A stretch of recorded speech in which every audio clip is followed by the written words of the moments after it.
बुद्ध का ये बहुत फेमस स्टेटमेंट है और कहीं कहीं मिलता है अप दीपो भव। इसका मतलब होता है बी योर ऑन लाइट, अपने दीपक खुद बनो। And what does it mean exactly? देखो, बुद्ध की सबसे अच्छी बात पता क्या है? आपको मैंने बताया था कि 1956 में जब डॉक्टर अंबेडकर ने बुद्धिज्म ज्वाइन किया, बहुत इंटरेस्टिंग उसके पीछे के इंसिडेंट्स हैं बहुत सारे। अंबेडकर जी की कहानी में ना कई बड़े इंटरेस्टिंग पेज हैं, बहुत मोड़ हैं। 2 बार उन पर अटेम्प्ट टू मर्डर हुआ just because he belong to a lower caste. And doctor Ambedkar had to face discrimination every time in his life. अब जब वो दुनिया देख के आ गए, वहां कास्ट सिस्टम नहीं है, वो देश आगे हैं, यहाँ कास्ट सिस्टम है, तो उनको बड़ी नफरत होती थी। उन्होंने खूब कोशिश की कि भाई ये सब चीजें ना हो। महात्मा गांधी से भी कहा, गांधी जी बोले चिंता मत कीजिए, हम सबका एचपी करेंगे, धीरे धीरे सब ठीक हो जाएगा। एचपी समझ रहे हैं ना, जब परिवर्तन करेंगे। उन्होंने काफी देर वेट किया, एचपी हो जाए हो जाए हो जाए, हुआ ही नहीं एचपी।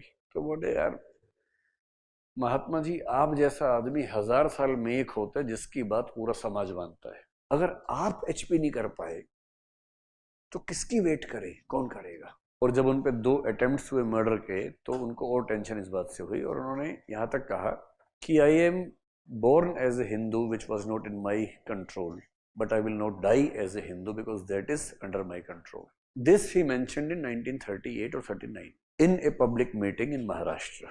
तो गांधी जी ने बहुत समझाया उनको, तो वो रुक गए उस समय। But in 1956, finally he made up his mind and converted to Buddhism. So there has to be some reason behind this change of mind. तो उन्होंने कई रीजंस बताए, जिनमें से एक बड़ा अच्छा रीजन ये बताया कि बुद्ध या बुद्ध का जो रास्ता है वो इस सेंस में इंटरेस्टिंग है कि पहली बात तो बुद्ध ट्रांसेंडेंटल चीजों पर उनका यकीन नहीं है। प्रतीति समुत्पाद का मतलब क्या होता है?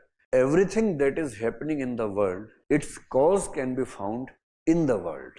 तो उनको लगा बड़ा साइंटिफिक सा दिमाग है बुद्ध का। And finally he give one more reason कि बाकी सभी रिलीजन्स में एक ऐसा आदमी है जो बोलता है कि मैं तुमको स्वर्ग दूंगा, मैं तुमको मोक्ष दूंगा। Buddha is the only person who doesn't say मैं तुम्हें मोक्ष दूंगा, मैं तुम्हें स्वर्ग दूंगा। वो कहते हैं अपना रास्ता खुद निकालो, be your own light. And no other religious propounder says be your own light. This kind of democracy within a religion is almost unavailable in any religion whatsoever. So this was one of the reasons that even Dr. Ambedkar embraced Buddhism, this principle, be your own light. So he accepted Buddhism, but he didn't accept Buddhism as it was. He changed a lot. He rejected the idea of nirvana. He rejected the idea of karma siddhant. He rejected the idea of anything that is transcendental in nature to whatever extent. And then he said, I am accepting Buddhism in my own way.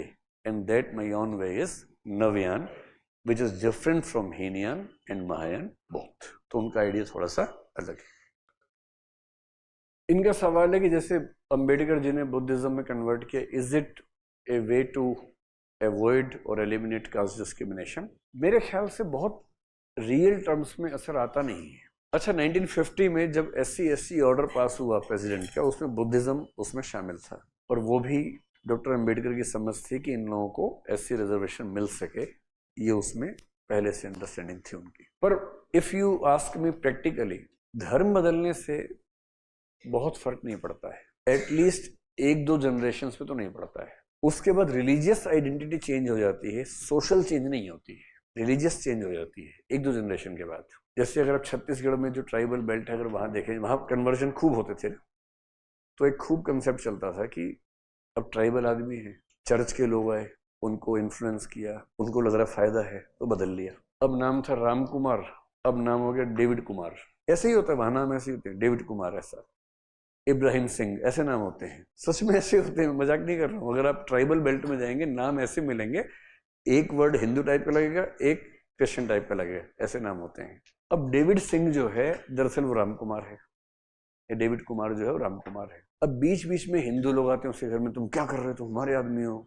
कहते हाँ मैं तो राम कुमार हूँ। तो वो अपने घर में क्या करता है, भगवान राम की एक पेंटिंग, उसके पीछे क्राइस्ट की पेंटिंग लगाए रखता है, और जब देखते ये वाले यार पेंटिंग वो वाली आगे कर देता है, ये वाले आ रहे तो पेंडिंग ये वाली आगे कर देता है, ऐसे मैनेज करता है एक जनरेशन। बच्चों को थोड़ा कंफ्यूजन कम होता है, अगली जनरेशन में वो धीरे धीरे अब्राहिम और डेविड होने लगते हैं। तीसरी जनरेशन में आगे कंफ्यूजन खत्म हो जाता है, तब वो पूरी तरह से हो जाते हैं, बर्नार्ड और एडम हो जाते हैं। तब सिंह नहीं होते, तब बर्नार्ड शॉ हो जाते हैं, मतलब कुछ भी नाम whatever.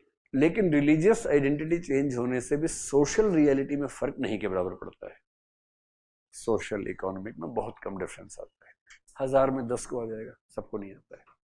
So if you ask me, I would say changing the religion in itself is not a solution. Bringing changes in the religion is a better solution for me. ठीक है, चलिए।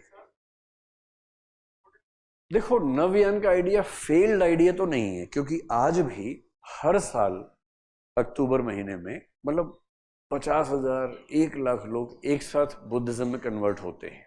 For the lower caste in India, Converting to Buddhism has become a kind of social mobility. अभी आपने देखा कुछ दिन पहले दिल्ली सरकार में एक मंत्री थे जिनको हटाया गया, and this happened in the month of October. अक्टूबर के महीने में ही उन्होंने कन्वर्ट किया था डॉक्टर अंबेडकर ने, दिसंबर में डेथ हो गई थी उनकी 56 में। तो उस दिन नागपुर में बहुत सारे लोग जो दलित लोग हैं जाते हैं, और वो जो 22 प्रतिज्ञाएं डॉक्टर अंबेडकर ने बताई थी नवयान में, उनको लेके खुद को नवयान में कन्वर्ट करते हैं। तो in the Dalit community, getting converted to Buddhism, Navayana Buddhism has become a route to social mobility. और अब बहुत इंटरेस्टिंग है, महात्मा गांधी की प्रतिमा टूट जाए इस देश में किसी को फर्क नहीं पड़ता आजकल। डॉक्टर अंबेडकर की प्रतिमा कुछ हो जाए, देश में दंगे हो जाते हैं। He has emerged as a god for the weaker sections. तो उनका आइडिया फेल तो नहीं हुआ, that has become a kind of social mobility. अगर आप रिलीजियस पॉपुलेशन देखेंगे, बुद्धिज्म में 90% से ऊपर पॉपुलेशन एससी है। जैनिज्म में पूरी कंट्री में एक भी एससी नहीं है। If you see the religious demography in Jainism, there is not even a single SC person. In Buddhism, the percentage of SC population is more than 90%. So that defines the demography of different religions in a country, और उससे फिर बहुत फर्क पड़ता है। So Buddhism has become a kind of a movement for the Dalit class, Dalit caste. तो उस sense में तो अम्बेडकर का ठीक ही रहा।